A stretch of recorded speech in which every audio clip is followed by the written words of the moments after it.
Who's your emergency contact? Who should be notified in the case of death? Welcome to the USP, where I spent the last 2+ decades of my life. You know, when I first hit the feds and people found out that I was from Utah, you know, they were like, man, what they got down there in Utah? They still run around in dune buggies and white sheets. Like, for the life of me, I don't know how, you know, that was the concept in their mind. They kind of mixed up with, because, you know, out here in Utah, it's predominantly Mormon. You know, it's a Mormon state. They run everything up and down, you know, from Ogden all the way to Provo and every aspect of Utah. The church has a big influence in the politics and policies and stuff that goes on out here. But a lot of people that don't know, has never been anywhere, they thought the Mormons were like the Amish and stuff. So they were surprised to see people in the feds out of Utah. Now, I've never been anywhere either. You know, the only place I've lived was California. I went to visit Portland once before I got locked up. Outside of that, I've just been in jail and here in Utah. But you know, we're not from the big cities like New York, Chicago, LA, Houston, Dallas. You know, all these other big cities that are known for, you know, high crimes, gang activities, and all the rest. So when I first come into the feds and they find out I'm Utah, like I said, they were just kind of like a little surprised that, you know, there was things popping off out in Utah. So that leads me to the video that I want to talk about today. And for me, you know, through the course of my experience, just doing time in the feds, yeah, I mainly did my time out in California, and then I was out, you know, in a few spots where it was mostly Texas gang. And, you know, my honest assessment is that it don't really matter where you're from, you know, and I've proven that through the course of my time. It's not about where you're from or where you at, but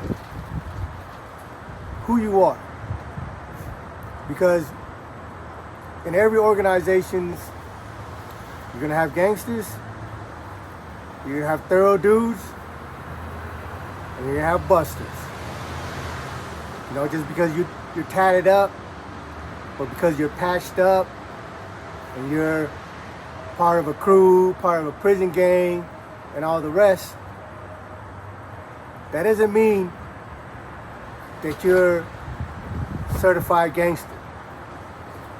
That does mean that you probably done enough, a little bit or whatever, for you to get recruited. But when it comes to push and shove, and you have to stand on your own 2 feet, not many people are able to do that. You know, it's easy to be a gangster when you got 30, 40 dudes with you. But when you're by yourself, and you gotta stand on principle, not very many meet the standards. So about a year ago, maybe between July and September, I think it's right after I got out of the county jail, because, you know, I violated and went back for 30 days. So when I came back out and started doing my video again, I got a phone call one night. It was about maybe around 12 or 1 o'clock in the morning. And the guy that called me is a friend of mine. Now the guy, my friend, he's white, but he grew up in a Polynesian environment. You know, most of the dudes that's in his gang is Tongans. He's done a lot of state time. He's done over 20 years, you know, just like me, but he split it up between state and feds. And while he was in the feds, he was on the yard. He was at an FCI. He was on the yard, and there was only 8 or 9 of them, right? And they were beefing with these cartel dudes. And on the day, they were supposed to come out and handle the business. Him and all the homies, 9 of them came out, and it was like 30 dudes that they were fighting against. And he ended up getting stabbed up really bad. I forget the incident, what led up to it. But the fault was one of the dudes that was running with the homie. But the homie, standing on principles, backed the homie's play because it was a matter of opinion as opposed to like sex cases or being a rat or stealing or anything like that. There was a disagreement with a business transaction, and the homie felt that the homie was in the right, while the opposing side, because they have the bigger number, wanted to push the weight on him. But the homies was outnumbered. Like I said, there was only 8, 9 of them, and these cartel dudes, there's like 30 of them. And they're like, yeah, come out to the yard. But they thought the homie was gonna run, but the homie came out, him and his handful of buddies, and they went at it. And the homie got fucked up. He got stabbed up like 6, 7 times. He had to get airlifted out of the facilities and almost died. I share that story to emphasize that, when we're in the feds, we're gonna bump heads with a specific group. If you stay in the feds long enough, no matter the alliance you have, no matter how cool you might know somebody, but as long as there's a separation between gangs and race, it's not a matter of when. It's not a matter of if, but a matter of when. Sooner or later, somebody in your group is not going to know how to act, and everybody's got to go to their corner. And if it can't be resolved with words, then they got to come meet in the middle and clash. So the homie got stabbed up, and he almost died. But after he came back out of the hospital, they put him back on that yard.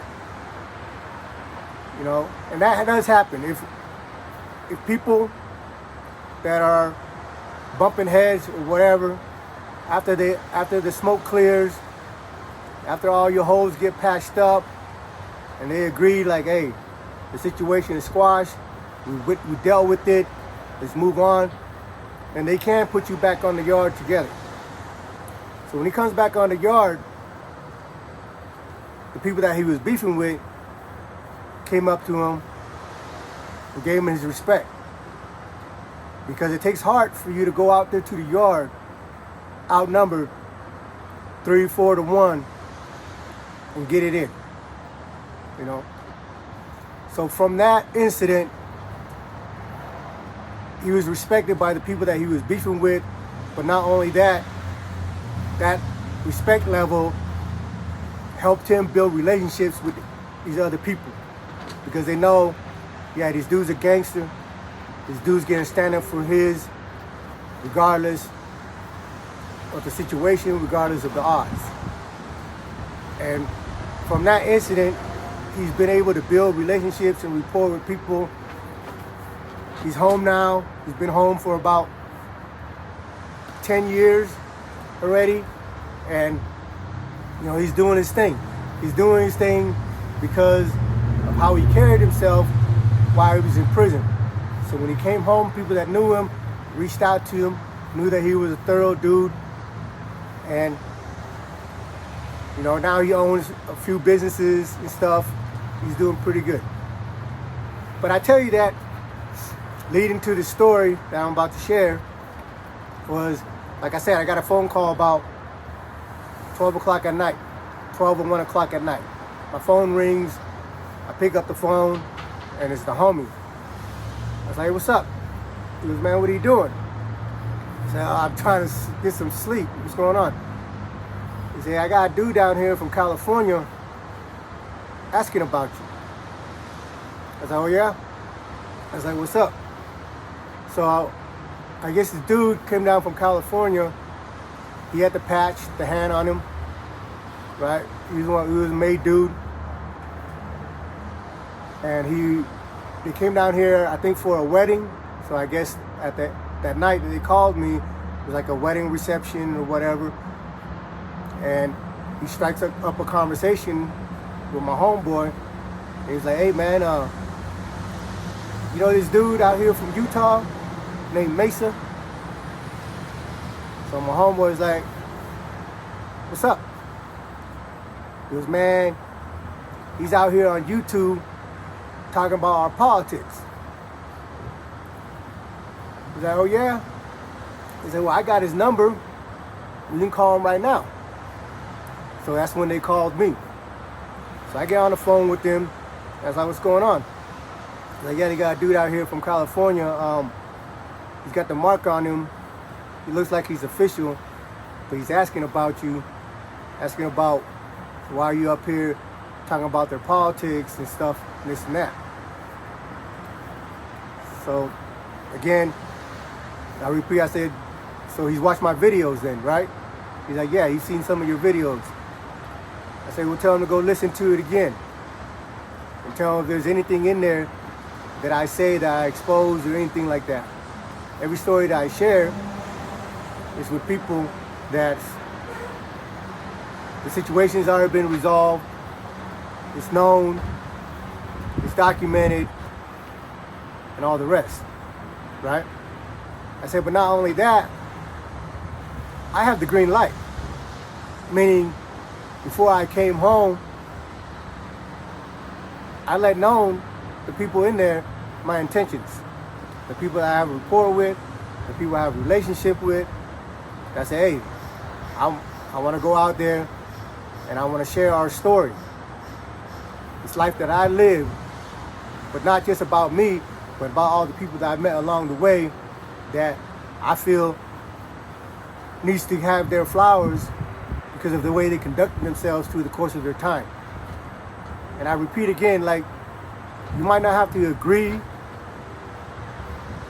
with the choices that we made or the life that we live, but I feel adamantly about that these people are deserving of our respect according to the things they signed up for.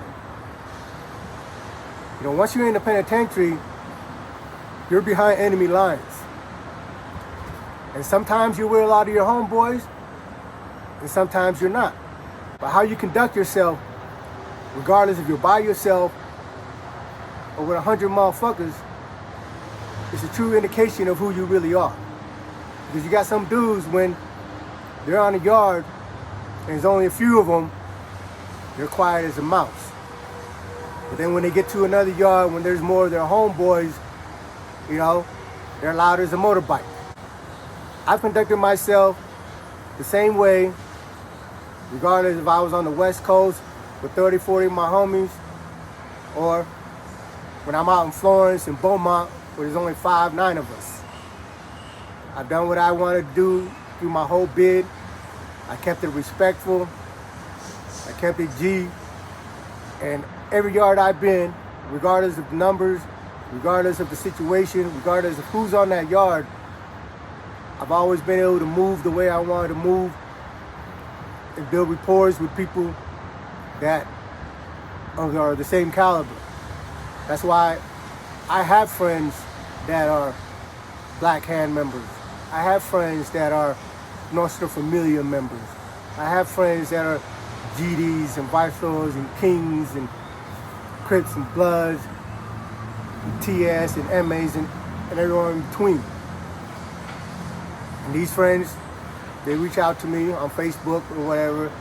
They watch my video. And at any time, if I'm ever saying anything out of pocket, they'll let me know. But I don't say anything out of pocket. You know, I've been sharing prison stories with you guys for a minute, so I'm kind of out of prison stories. There's a lot more that I have, but these stories are stories that I'm never gonna share because of the conversations that I had with individuals that shared them with me. You know, and for me, yeah, I want to entertain you, and I would love to have more subscribers to my YouTube channel and all the rest, but not to the point that I'm gonna sell anybody out, not to the point to just glorify or make up shit just for clicks. You know, I always want to keep it kosher, and the reason is out of respect for the people around me. And I believe I've done that. And that's why I'm able to continue to be here. That's why I'm able to continue to tell you some of the stories that I share with you without any friction. You know, there's people out here that I've told story about that are walking out here on the streets that are busters out here in Utah that I've shared with you, and I've ran into them. But they can't say nothing to me about it, because nothing I say out of my mouth is a lie. And when it comes to buses and rats and bitches and all the rest, I don't have no respect for them. So I'm gonna say whatever I wanna say, and they can feel however they wanna feel. I ain't worried about that. But to the G's, to the real dudes, you know, there's certain things that I've been privy to, certain conversations that were shared with me that I'll never repeat. You know, and that's just what it is. So going back to the phone call, my homeboy calls me. He's like, yeah, there's a dude out here that's asking about you. And I'm like, what? Is there a problem? He's like, I don't know. I said, well, because the dude is standing next to the homie when he's on the phone with me. I said, ask him what's the issue is. He's like, well, who gave you permission to speak on these things and this and that? And who do you know? So I text him a few names. I text him some infos for him to contact. Like, if you got an issue with what I'm saying out here, just contact this dude right here. And the dude that I'm giving him the name to is their big homie. Even though he's a big homie, you know, no matter what, if you're not the founder of the organization, if you eventually become the big homie, there's always other people that outrank you. And the people that, and I know all the people that outrank all the people that are supposedly big homies that are my age. The people that I grew up with, they're in their late 60s, 70 now. They're, you know, quadruple OGs, right? So I text him back the number, the name, and who you can contact. We hang up or whatever. So I'm laying in bed, and you know, I know the seriousness of my situation and what things can lead up to in this life. Even though I'm apart from it now, I remove myself because I'm trying to do the things that I'm trying to do, you know, out here every day, trying to build up my studio, going to the juvenile system to speak to the kids and everything. But the life that I live is always going to be a part of me, because through the course of my time, I've been in a lot of situations. And for my part, I've always came out on the better side of it. So there's a lot of other people that didn't fare as well when, you know, when we had confrontations. And some of these dudes are plugged in. Some of these dudes are official. I don't take anything away from them. But I think the reason that I'm able to do what I do today is because regardless if you like me or not, regardless if we bump heads, if you got the shit in the stick or not, I've always kept it gangster. I've always kept it 100. And at the end of the day, if you're any type of man, even if you lose a fight, you have to respect that, you know? So, but again, I know that there's some people out here that don't know who I am, and they just might think that I'm just out here running my mouth. That's fine. But some of these dudes, you know, they might feel like they might be able to earn some stripes, and I have to be conscious of that. Not worry about it, but be conscious of it. And I don't know the dude's intention, the one that came down from California for the wedding and everything, but like I said, I'm laying in bed and I'm like, man, I gotta get up and go deal with the situation. I don't want to, because it's not the life that I'm trying to live anymore. But I have no problem dealing with it. So I get up, I get dressed, put on my shoes. I know where they're at, but you know, before I just show up, let me make another call real quick. So I called the homie back. They're still at the gathering. And I hit up the homie. I was like, what's up, man? I'm already dressed. I need to come over there? He's like, nah, you ain't got to come over here. I was like, what's up? I said, I guess dude got on the phone with the names that I sent, the information that I sent. And he came back. He's like, nah, man, dude's cool. He's good. And that was the end of that, you know. So I share that story to you because, you know, like I said, when I first hit the feds, and people found out that I was from Utah, they're like, man, what's going out there? What's out there in Utah? You know, who's out there in Utah? And, you know, growing up, you always hear the story, you know, out here, you know, with dudes coming down here up here from California and other cities and stuff like that. They bring that mentality that, hey, I'm from LA, I'm from Long Beach, whatever. I'm from New York, I'm from Chicago, but they want to disregard the people that are here. You know, and then you start hearing the term where it's not about where you're from, it's where you at. But for me, none of that shit matters. Because you got a lot of dudes that ride on coattails of their city, because their city is the capital murder rate, you know, the murder rate capital of the country, or because their cities are known for violent gangs and this and that. So they ride on that coattail like, yeah, I'm from that big city, like I'm this, I'm whooped and this. But a lot of them that do that, they turn out to be a bunch of little bitches. Because at the end of the day, if you're a man, you know your abilities. You know what you're capable of. So there's no need for you to go and, one, be disrespectful to somebody else to try to prop yourself up. When you get somebody that's always like, you know, when I run into some people and they get introduced to me, and like, hey, what's up, homie? And they're like, oh, what's up, cuz? You know, or what's up, blood? Like for me, I get it. I see you got the blue rag. I see you got the red rag. I see you, you know, you dress like you gangbang. I understand that already.